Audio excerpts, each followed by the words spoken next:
a quiet cul-de-sac in a sleepy corner of Derbyshire. One officer knocked on the door, another circled to the side gate of the house, and then they saw him. The man made some insane claims that left the officers visibly puzzled. The looks of confusion they gave each other were clear, but moments later, inside that house, they found out he wasn't lying, and what they discovered inside would destroy the lives of everyone it touched. And to somehow make it even worse, it wasn't just senseless, it was entirely preventable. This should never, ever have happened.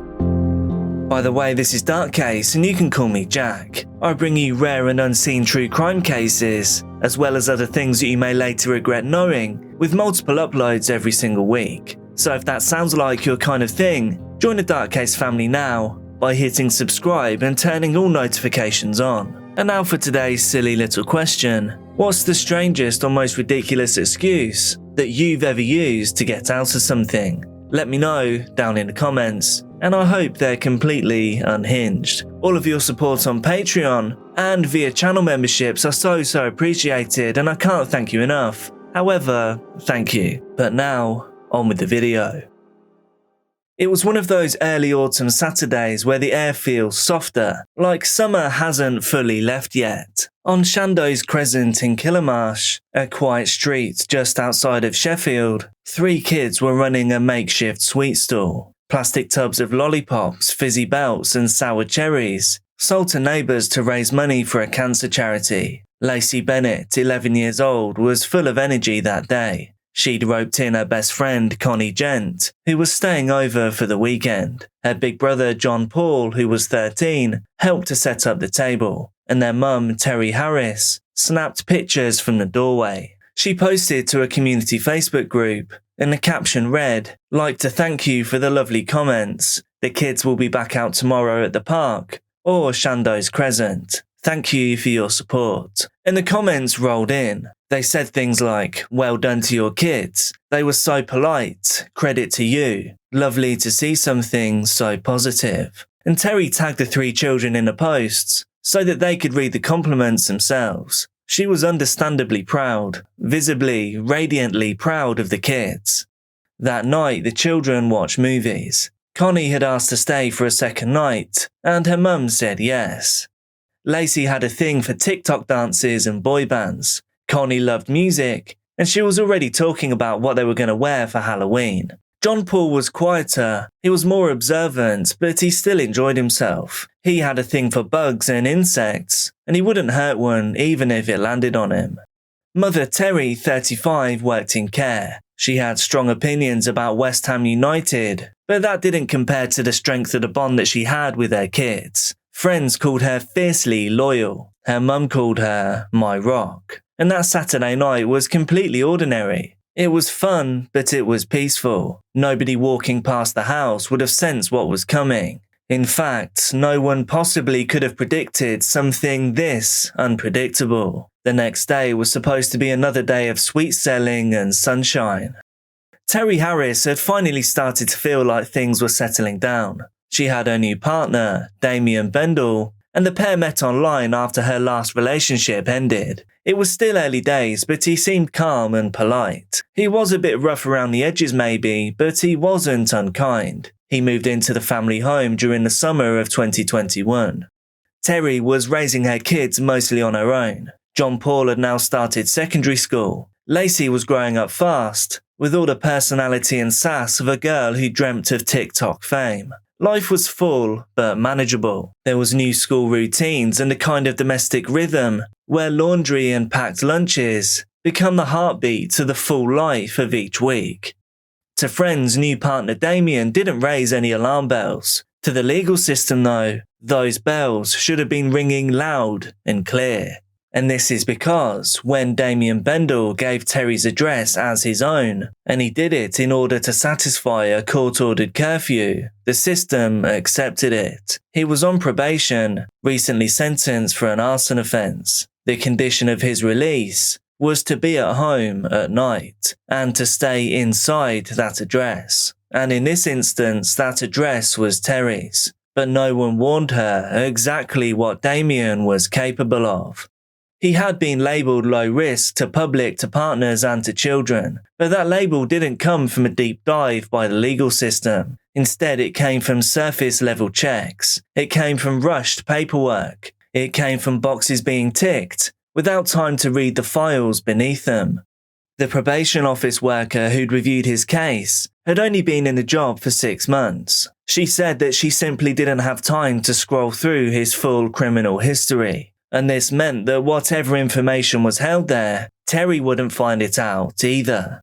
So the mother welcomed him into her home, just as she would have welcomed any other partner. She made space for him, she made dinners for him, and she made it work as a new family. And in doing so, she unknowingly let something else into her home. Something dangerous. Something the state had failed to catch. You see, in June of 2021, Damien Bendall walked out of court with a suspended sentence for arson. He'd set fire to a property in Swindon, an offence that was serious enough to land him behind bars. However, instead, he was allowed to return to the community, but he was now under a strict curfew. That curfew required him to stay each night at a specific address, and that was Terri Harris's home in Chandos Crescent, and the court accepted this. And from that moment on, her house would become part of his dark world. What no one realised though, not the judge, not the officer writing the report, not even Damien's own probation team, was that placing him there was like striking a match next to a pile of dry leaves. Damien's file should have set off alarms. He in fact had a documented history of violence. He'd previously been in relationships where DV was alleged. He was also flagged internally as posing a potential risk to children. But most of this information never actually made it to the report that the judge saw. And the probation officer who assessed him, she admitted later that she didn't read all of his documents. She only read 2 out of 10 risk reports. Some of that history was slightly hidden. It was tucked into the closed sections of the system that wasn't visible to all staff. So most of his history, potentially the darkest parts, were missed. But things only get worse. One EMS officer fitting Damien's electronic tag reported later that he'd said something chilling. If this relationship goes bad, I'll murder my girlfriend and her kids. However, this officer never passed that information on. There was no call. There was no email. Just silence. The staff in the probation service were either so overwhelmed or just so lax that these horrifying words didn't call for action. The probation teams in Swindon and Chesterfield were juggling hundreds of cases. One senior officer later testified that she herself was managing 350 people at once. It wasn't possible, she said, to do a deep dive on every one of those people. And so that is how Damien Bendall stayed under the radar, how this monster was deemed low risk. How he was somehow free to live in a home with a woman and 2 children, people who had no idea what he'd done, no idea what he'd said, who he was, nor what he may become. And by September, the cracks were no longer just bureaucratic, they were about to explode into the real world.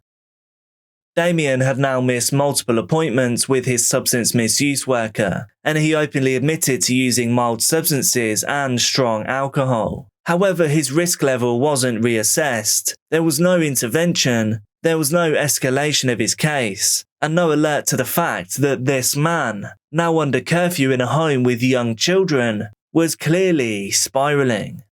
Probation staff described the workload as unmanageable. One probation worker said she was working at 170% capacity, which might help us to understand what happened next. Because despite being ordered to live at a house with 2 children, nobody contacted Terri Harris and nobody conducted safeguarding checks. There was no visit, there was no phone calls to Terri, and there was no confirmation by anyone that this placement was actually safe. A later inquiry would call this dangerous and entirely inappropriate, a missed opportunity to stop the chain of events before they happened.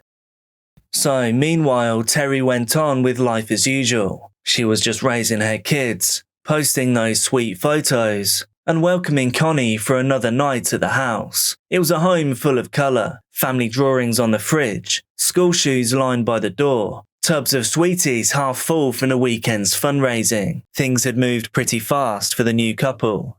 Terri fell pregnant, so the home was about to get even more hectic. And that's how it was, until early on Sunday morning. Then a phone call, not from that house, not from a neighbour, but from a relative of Damien Bendall, miles away in Dorset. The family member was worried. He'd called them to say that he'd hurt himself. Dorset police passed the information to Derbyshire. At 7:26 a.m, officers were dispatched to Chandos Crescent. At 7:39, they pulled up outside the house. And there, calmly waiting for them, stood Damien. He was standing outside the house when police arrived. He wore a zipped-up coat over a Chelsea football top. There was no panic, no rush, just a strange, eerie calm on his behalf. One officer approached, and Damien said softly, "I need the police and an ambulance, because I just killed 4 people." The officers looked at each other, still uncertain if he was serious or maybe just under the influence. They then noticed some red on his shirt. He told them that he was injured in the chest and stomach. They moved him round to the side of the house and asked him if there were any weapons inside. He told them no and then repeated, "I'm going back to prison again. I've murdered 4 people." The moment where the truth began to land is captured in full on the officers' body-worn cameras. In a moment, I'm going to play that full footage, and you'll see just how calmly he says it, how matter-of-fact he is, and how the officers, obviously stunned, begin to realise what they're about to walk into. But before I do, just remember this. Inside that house were 4 bodies laying amongst pure mayhem. All of them had no idea what was coming. All of them went to bed the night before, expecting to wake up to a new day, expecting to go out and sell more sweets together. Inside, it was John-Paul that the officers found first. He was in the bathroom where he'd been getting ready to shower. Then Terri on the floor of the main bedroom, Lacey on the bed, and Connie in a separate room. All 4 had suffered catastrophic injuries. A claw hammer had been used. Lacey had also been violated, both before and after she was moved upstairs. Evidence showed that she tried to fight, that she did suffer.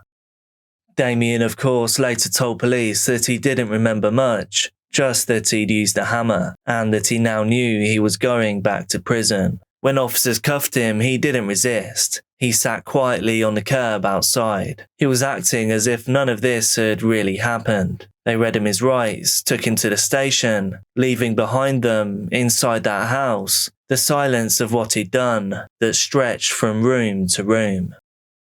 Here is the available footage. No description really does it justice. It's not that long, but it's definitely worth watching. Yeah, I don't know what happened. Alright, come to me. Right. Mate, have you got anything on you that you shouldn't have? No, there's no weapons or nothing. Right. Do you just want them to do your coat? Have you armed yourself? Yeah. You have. Have you stabbed yourself, mate? I can see blood on your hands. Yeah. Anywhere else? Just my chest, 4 inches in with a bread knife. Can we have a look? Yeah, and 1 on the stomach. I bled quite. Right, do you want? Yes. Can we go down No, just stay there. I just don't want to be in front of everyone. Alright, just go on the corner. Just walking wounded at the minute. Alright, stand here. Stay here. Right. So, We told you, I know what's going to happen to you now, mate. Well, I know it's going to happen just when you go to prison, obviously, again. Why? What have you done? Have you done something to anyone else? Yeah. What have you done? I've murdered 4 people.